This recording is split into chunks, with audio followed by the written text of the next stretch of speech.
Doughnuts மற்றும் Luhansk பிராந்தியங்களில் இருந்து 2389 குழந்தைகளை ரஷ்யா கடத்தி சென்றுள்ளதாக அமெரிக்க தூதரகம் குற்றம் சாட்டியுள்ளது. மரியுபோல் நகரிலிருந்து 1,00,000 பேர் வெளியேற முடியாமல் தவித்து வருவதாக யுக்ரைன் துணை பிரதமர் தெரிவித்துள்ளார்.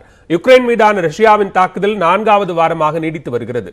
பல்வேறு பகுதிகள் மீதும் ஏவுகணைகள் மூலம் ரஷ்யா தாக்குதல் நடத்தி வருகிறது. இந்நிலையில் ட்விட்டரில் பதிவிட்டுள்ள யுக்ரைனில் உள்ள அமெரிக்க தூதரகம் ரஷ்யாவின் கட்டுப்பாட்டில் உள்ள லுகான்ஸ்க் மற்றும் டோனெட்ஸ்க் பகுதிகளில் இருந்து 2389 குழந்தைகளை சட்டவிரோதமாக அழைத்துச் சென்றுள்ளதாகவும் இது கடத்தல் என்றும் குற்றம் சாட்டியுள்ளது. மரியுபோல் நகரிலிருந்து படைகள் வெளியேற வேண்டும் என்ற ரஷ்யாவின் அழைப்பை யுக்ரைன் நிராகரித்தது. இதனையடுத்து அங்கு தாக்குதல் தீவிரமடைந்துள்ளது. அதே நேரம் மரியுபோல் நகரிலிருந்து 1,00,000 பேர் வெளியேற விரும்பினாலும் சரியான வழித்தடம் இல்லாததால் வெளியேற முடியவில்லை என்று துணை பிரதமர் இரினா வெருசுக் கோரிக்கை விடுத்துள்ளார்.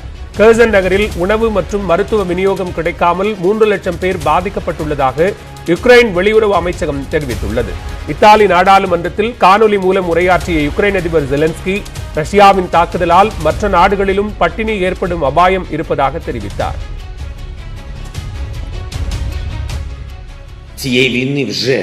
Відчуваються у багатьох частинах світу, не тільки в Європі, і найстрашнішим буде голод, який наближається для різних країн.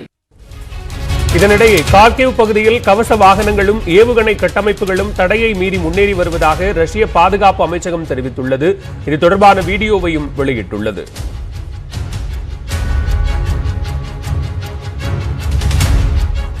இதேபோன்று யுக்ரைனின் ராணுவ நிலைகளை தாக்கி அழிப்பது தொடர்பான காட்சிகளையும் பாதுகாப்பு அமைச்சகம் வெளியிட்டுள்ளது.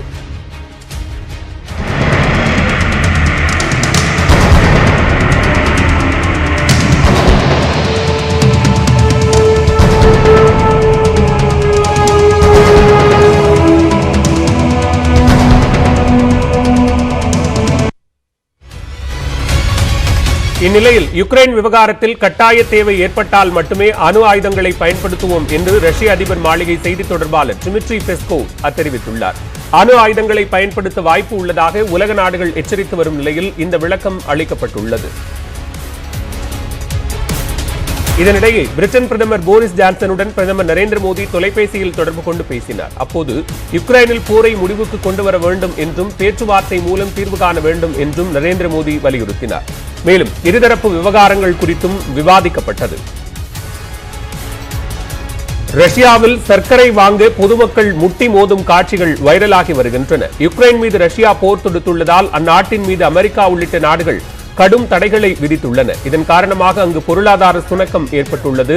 அத்தியாவசிய பொருட்களின் விலை அதிகரித்துள்ளதுடன் ஒருவருக்கு 10 கிலோ சர்க்கரை மட்டுமே வழங்கப்படும் என்று அறிவிக்கப்பட்டுள்ளதால் வீதியில் சர்க்கரை வாங்கும் போக்கு அதிகரித்துள்ளது.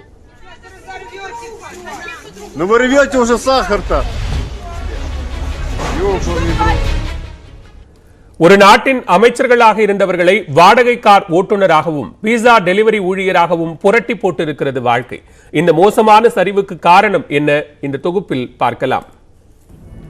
தோளில் பீஸா பையுடன் சைக்கிளை ஓட்டிச் செல்லும் இவர் ஒரு நாட்டின் அமைச்சர் என்றால் நம்ப முடிகிறதா?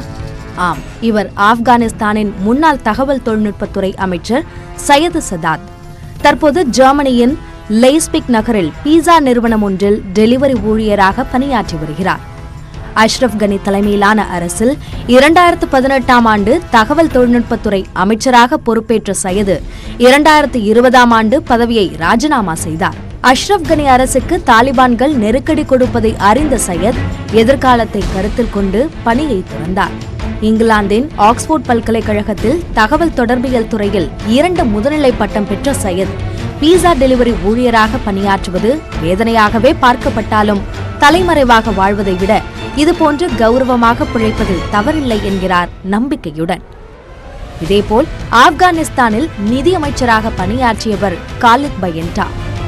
அந்நாட்டில் தாலிபான்கள் ஆட்சியை கைப்பற்றுவதற்கு ஒரு வாரத்திற்கு முன்பு அங்கிருந்து வெளியேறி அமெரிக்காவின் வாஷிங்டன் நகரில் குடியேறினார். ஒரு காலத்தில் கோட் சூட்டுடன் நாடாளுமன்றத்தில் $600 கோடி பட்ஜெட் தாக்கல் செய்த அவர் தற்போது உபெர் நிறுவனத்தில் கார் ஓட்டுநராக பணியாற்றுகிறார். குடும்பத்திற்காக உழைக்கும் அவர் 6 மணி நேரம் வாடகை கார் ஓட்டி $150 சம்பாதிக்கிறார். தமக்கு எந்த இடமும் நிரந்தரம் இல்லை என்று வேதனையுடன் தெரிவிக்கும் அவர் வெற்றுணர்வுடன் வாழ்வதாக கூறுகிறார். எனினும் ஆப்கானிஸ்தானின் முன்னாள் பாதுகாப்புத்துறை அமைச்சர் அப்துல் ரஹீம் வர்தாக்கின் மகன் தாவூத் வர்தாக் அமெரிக்காவின் கலிபோர்னியா மாகாணத்தில் $20.9 மில்லியன் சொகுசு வீடு ஒன்றை விலைக்கு வாங்கியிருக்கிறார். ஆப்கானிஸ்தானை தாலிபான்கள் கைப்பற்றிய பிறகு அந்நாட்டில் இருந்த முக்கிய அரசியல் தலைவர்கள், அதிகாரிகள் தற்போது எங்கு இருக்கிறார்கள் என்பதே தெரியவில்லை. முன்னாள் அதிபர் அஷ்ரப் கனி சத்தமில்லாமல் நாட்டை விட்டு வெளியேறியிருக்கிறார். பலர் வெளிநாடுகளுக்கு தப்பிச் சென்று வாழ்க்கையின் புதிய அத்தியாயத்தை தொடங்கியிருக்கின்றனர்.